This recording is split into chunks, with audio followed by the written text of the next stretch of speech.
Hi everybody, my name's Tom, this is the English Cyclist. Do you own a Hammerhead Karoo too? Do you find it extremely slow and painful to navigate through? If so, watch this video next and I'll tell you how I've made my one almost like brand new. Let me show you. So the menu system on the Karoo 2 is starting to feel a little bit sluggish on this model. So I'm going to scroll all the way into the settings menu, go all the way down to factory data reset, hit the reset. Power of editing, we'll fast forward. So the device is now reset. This is the welcome screen.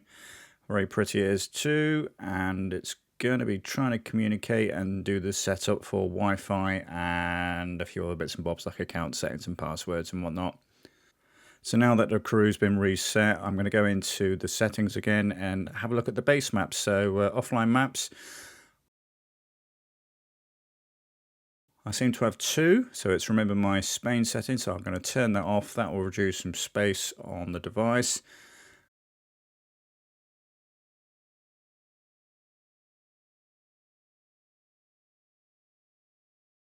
If we're going to rides, you can see I've got absolutely hundreds of these. This is what's actually causing the speed issues on the Karoo. There's just too many, I think, for the actual unit to process. So we're going to need to sort these and delete these. So there's a couple of ways you can do this. You can either go on the website dashboard.hammerhead.io, go into your routes and rides into there, delete them manually. It is painstakingly slow.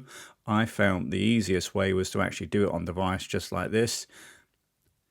So once you've done that, restart the Hammerhead Karoo 2. Load up always seems to take ages, but once it's on, it's on. So here we go. This is the Karoo 2 in a pretty much empty state. And if I just scroll through the menu system, you will absolutely see the performance is just strikingly different.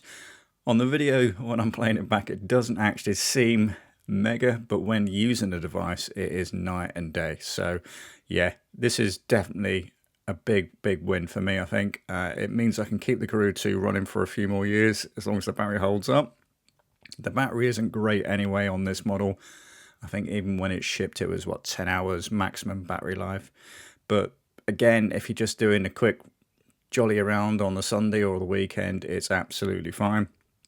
It's got USB-C charging, so I just use a L-bend USB-C adapter plugged into a battery backup in one of my bags anyway, and it keeps the power moving on it really. So what I'll do now is I'll take the bike out for a test ride with the Karoo 2. When you do a drop down, as any Karoo 2 owner knows, it's extremely slow, but that, in my mind, is how it should be. Now if you're a Karoo 2 owner, you know full well whilst in a ride, doing this is extremely slow. And as you can see, I'm going to do it absolutely quickly. Right, we'll go on to the map next. Now, the map in itself, when it was first released, was the best thing going. These days, it gets a bit laggy and buggy. So if I click on the padlock, and if I just navigate out, as you can see, it's loading the base map. And it still does take a wee while to actually load the base map, but it should be done any second, I think about now. There we go.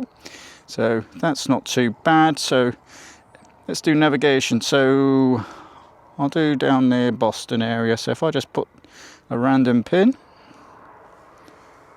and then click on that. Yep, my navigation 2. Here's preparing route. It's done it, look. Now obviously that's just gonna... Now, I dare you to compare this with what you've currently got on your latest firmware. If I go on Climber, whoop, there we go, I've only got one hill. Of course it's Lincolnshire, you see, so Lincolnshire's flat, don't you know.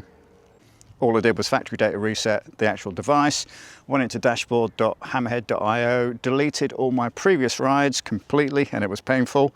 You can do it on the device as well, but if it's on the dashboard, it will sync back, you see, so one or the other.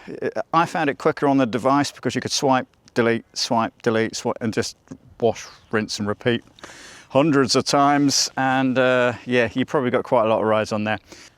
So if you've tried it and it actually works a treat for you, drop me a comment underneath, let me know, because I'll be interested to see if this is a generic thing everyone can do. And I wonder as well, if it works on the Karoo 2, it probably will work on the Karoo 3 as well. Anyway, thank you very much. If you do like this video, please do give me a thumbs up. Drop me a comment, remember, as well, on your verdicts, if it worked or it didn't work. If you got a Karoo free, drop me a comment as well. I'll be intrigued to find out if it works also for that. Anyway, thanks a lot. Bye-bye.